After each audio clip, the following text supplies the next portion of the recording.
Right, greetings all. Time for the latest progress report from the machine shop, where we're up to and what we're on with. Right, first jobs that we're looking at. We saw this 8 AWS control box that Barry's quietly working on. Well, he's gotten a bit further, and as you can now see, he's now starting to put some of the gubbins into it. Don't ask me to identify individual components in this, it's mainly because I don't know, but you've got the actuation mechanism for the sunflower there, and that's the switch which gets the electrical connection when the sunflower is reset with this handle here, and that then feeds back into the rest of the system. There's a couple more bits and pieces to go in there yet, but that's one job he's well on with. All he's doing there basically is modifying the boxes were made up externally for us, and what Barry's having to do is just modify them and drill and tap and whatnot for the internal fit out. Another job he's gone on is these various motion components off 806, which as part of the overhaul need repinning and rebushing as required, and Barry's starting to get on with that. So we've got various pieces being done and various of the old bushes which need renewal, some of which I actually remember fitting several years ago. So it's a sort of what goes around comes around, really. So that's some of what he's on with. And then if you walk down the shop, I can show you some of the other things we're dealing with at the moment. There's just one thing I've got to pick up first. That's where I left it. Cheers. Right, here we are with that nut for 825 we saw last week, and it's now finished and ready for trial fit.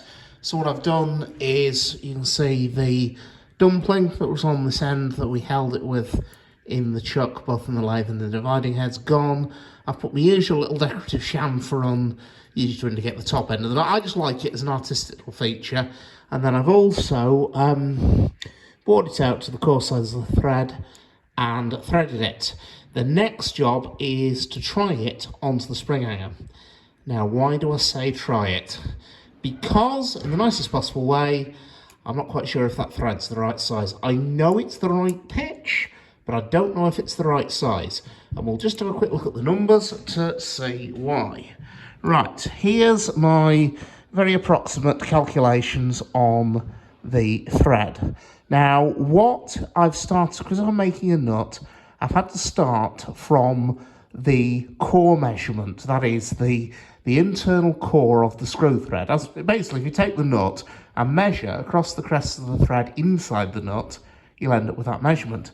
Now, I measured off the nut, we get 1.611 inches, okay? We know it's 8 TPI, that's indisputable. 8 TPI has a depth of 0.080 inches, okay?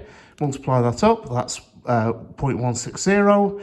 That gives us an external diameter, so because if you add twice the thread depth to the core, you should get the external diameter of the thread, which gives us 1.771, which, that's a very strange dimension. But if that size was slightly warm by about 20 thou, it's not impossible that'll be 1750, which will be 1 3/4, which will make sense. 1 3/4 by 8 is not a standard thread. 1 3/4 by 7's BSF, but that means absolutely nothing in this game. Unique threads are part and parcel. Okay, so thought I'd just go to the engine and double check. So I measure the male component on the engine. I didn't start with the male component because it's an absolute swine to get to, and that measures 1.685, which when you start chewing it through could be 1/11/16 by 8. Now that again is a very definitely non-standard size, but it would fit into the BSF thread tables. So that could be a very obscure BSF thread that hasn't been used since about the 1930s, which is, again, isn't at all unusual in this game. So what I did there was, because that is smaller than that, if it actually turns out to be 1 3/4, I can skim some out. If it turns out to be 1/11/16 and I've made it to 1 3/4, part scrap. So I deliberately made it to the small size. So the first thing I had to do was work out what the core size of that was. So it's 1 11/16, less twice the thread depth, gives us 1.527. Then bore the hole in that out to 1.527, then thread it, with a suitable threading tool, and hopefully we end up with something that fits. So the next job is for somebody to take that out into the running shed where the loco currently is when it's over a pit and when we can get to it, try it onto the spring hanger and see if it fits. And if it doesn't, we'll bring it back in here and rectify it until it does. So there you go, another little bit of the job, but also a bit where the job is slightly more complicated than you would expect it to be. What you have to remember with these things is obsolete and unusual threads are part and parcel of the job. It is a very rare day when I actually cut something or machine something that's got a common or garden Whitworth thread on it. And so that sort of, what it might, this educated guesswork and what it actually might be, is, yeah, part and parcel. Before anyone asks, no, we haven't got a drawing for the spring hanger, and that's assuming the spring hangers were made to drawing, which is another little entertainment that is another argument for another day. Anyway, so there we go, folks. That is potentially finished, or might need a little rectification, depending on how it fits. Okay? Right, next job on is the new rod brasses for 825. These replace the two intermediate bushes which were found to be loose in the rods when we pressed them out for remetalling. So the first job we need to do, we've got them, they're metalled, they're rough machined, we're down to machined finished size. And so the first job we need to do is work out the precise dimensions, diameters that we need to machine them to. There's the outside external diameter of the bush and there's the internal diameter of the bush. So these two measurements here, 8.885 and 6.607, they are the actual measurements. That is the actual diameter of the internal diameter of the hole in the rod into which the bush will be pressed. That's the diameter of the crank pin. Okay, right, so we'll do the external first because that's the easiest. We want to make this bush so it's a press fit into the crank pin, okay? And for that we use this magical press allowance of 1 thou per inch, 1 thou per inch diameter, okay? 8 inches diameter plus 8 thou, okay? Which gives us an external diameter of 8.893, okay? So that's a finished diameter. Right, the internal, slightly more complicated, 6.607. We first of all want to make that a running fit on the pin. So for the running fit, we again use this same thou per inch diameter. So that's 6 thou, okay? But then we've got this other factor in here, which, if you look, is half of that. What's that for? Right, well, this is what I call the squash allowance. When that bush is pressed in, it will squash slightly. It will squash roughly half or just under half of whatever that external press was. So I've said 8, so I've decided to make that 3 because it doesn't, you don't want a machine wear in there. And so we've got 6 plus 8, that's 9, which gives us an internal diameter of 6.616 inches. So you can see I've started with the actual measurements and you've worked your way up to the fit.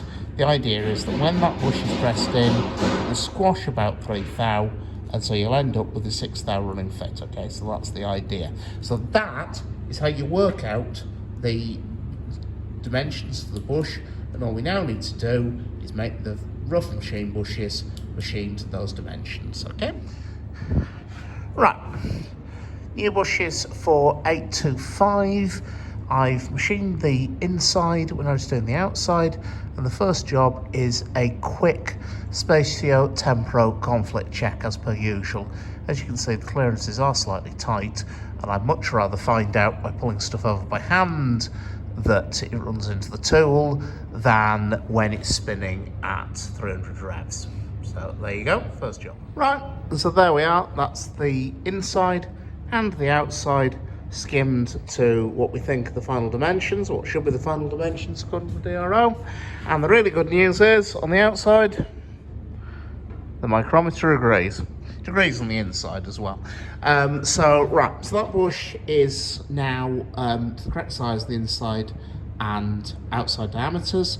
There's still some work to do because due to the vagaries of the Southern Railway, this flange here still needs some work. There's a radius to go in the bottom, and this flange also needs to be thinned back slightly.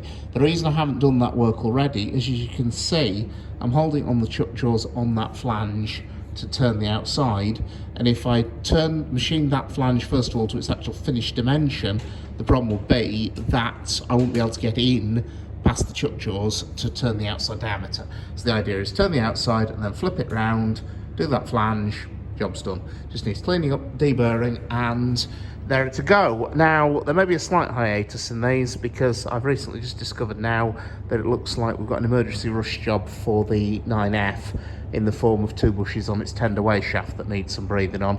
So it might be next week before we get these finished, but we'll see how we get on. So anyway, folks, I hope you found it interesting, educational, and informative as always. That's just a small bit of what we're on with at the moment. We're keeping busy.